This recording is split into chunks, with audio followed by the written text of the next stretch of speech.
Nesse vídeo eu vou falar sobre algumas técnicas de caching, e caching é um mecanismo que a gente utiliza entre a aplicação e o banco de dados para reduzir tráfego de rede, principalmente em aplicações extremamente transacionais com muito throughput de leitura e escrita. Veja o vídeo.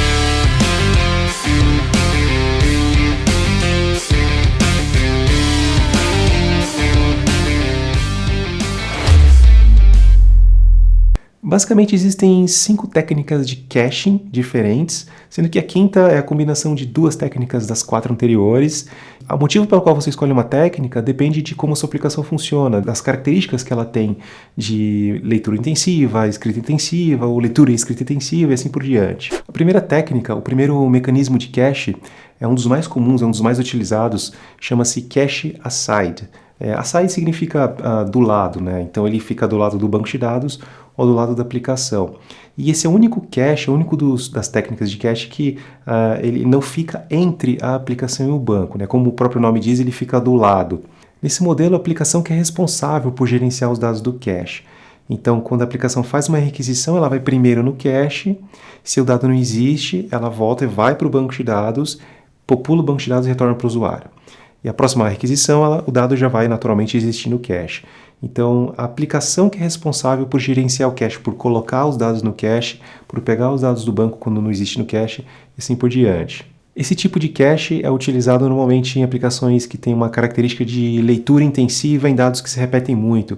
Por exemplo, seção de usuário, perfil de usuário, informações, por exemplo, de produto, departamento, categoria, aquelas informações, aquelas consultas que você executa a todo momento, a toda hora, você pode deixar isso no cache. Uma outra característica desse tipo de cache é que ele permite que a estrutura no cache seja diferente do banco de dados. Isso acontece porque é a aplicação que controla o cache. Então, se uma tabela tem 10 colunas no banco de dados, no cache não precisa ter as 10 colunas, pode ter só 2 colunas, por exemplo, porque é a aplicação que vai no banco de dados e popula o cache, assim por diante. A segunda técnica de cache é chamada de read-through, e nessa técnica o cache fica entre a aplicação e o banco de dados. Então a aplicação sempre faz a requisição para o cache. Se o dado existe, ela retorna, né, o cache retorna para a aplicação.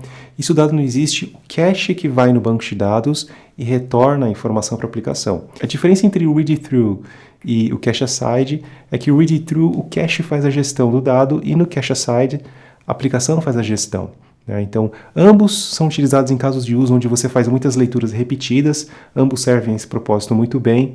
Uma das desvantagens em relação ao cache aside é que no read-through a estrutura dos dados tem que ser igual no cache e no banco de dados. Você não consegue ter flexibilidade, né, de colocar menos colunas, enfim, de uma informação que seja diferente do banco de dados. E no cache aside isso é possível porque é a aplicação que gerencia o ciclo de vida do dado. O terceiro mecanismo chama-se write-through, e write-through tem a ver com escrita do dado. Nesse mecanismo, nessa técnica de cache, o cache igual ao read-through fica entre a aplicação e o banco, e quando a aplicação escreve, essa escrita ela vai para o cache e imediatamente vai para o banco de dados. A aplicação não escreve direto no banco, ela escreve no cache, e o cache que é responsável por levar essa informação para o banco de dados. Um dos pontos interessantes do write-through é a questão da consistência do dado, porque se tiver alguma aplicação que não acesse o cache, que acesse direto o banco de dados, a informação ela vai estar consistente com o banco de dados, né? Então, como a informação sempre passa pelo cache para chegar no banco de forma imediata, o banco e o cache vão estar sempre sincronizados. A desvantagem é que toda escrita que você faz, você vai ter que esperar a latência do banco de dados, beneficiando basicamente só as leituras depois que os dados estão cacheados. Então, se uma aplicação precisa de uma demanda, um throughput muito alto para a escrita, esse não é o melhor mecanismo de cache a ser utilizado. A quarta técnica de cache, também a ver com escrita, é o write-back. E diferente do write-through, o write-back ele propaga as informações do cache para o banco de dados de forma assíncrona.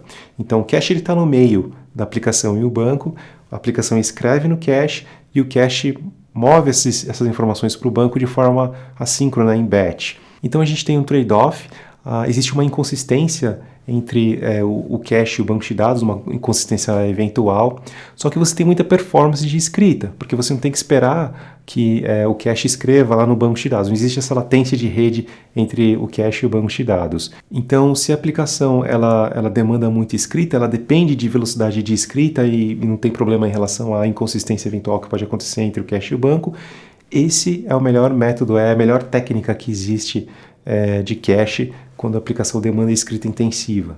A quinta e última técnica chama-se Write Around. Ela é mais ou menos uma combinação de técnicas anteriores.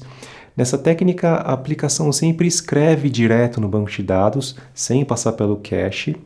E a parte de leitura pode ser read-through, onde o próprio cache busca informação no banco se não existe no cache, ou cache-aside, onde a aplicação busca o dado no banco quando não existe no cache. Esse tipo de técnica de cache pode ser utilizada em aplicações com característica read mostly, onde você escreve, mas a escrita ela não é tão crítica, só que a leitura é crítica. Você precisa cachear a leitura para evitar o tráfego de rede até o banco de dados. Então essas são as 5 técnicas de caching, né, para os dados no banco de dados: cache aside, read it through, write it through, write back e write around. E o que determina você escolher uma ou outra técnica é a característica da aplicação, se ela demanda mais por leitura, se você quer reutilizar mais as leituras, se você precisa de velocidade na escrita, ou se você quer gerenciar o cache, os dados que entram no cache, ou se você quiser deixar com que o sistema de cache gerencie o ciclo de vida do dado dentro do cache.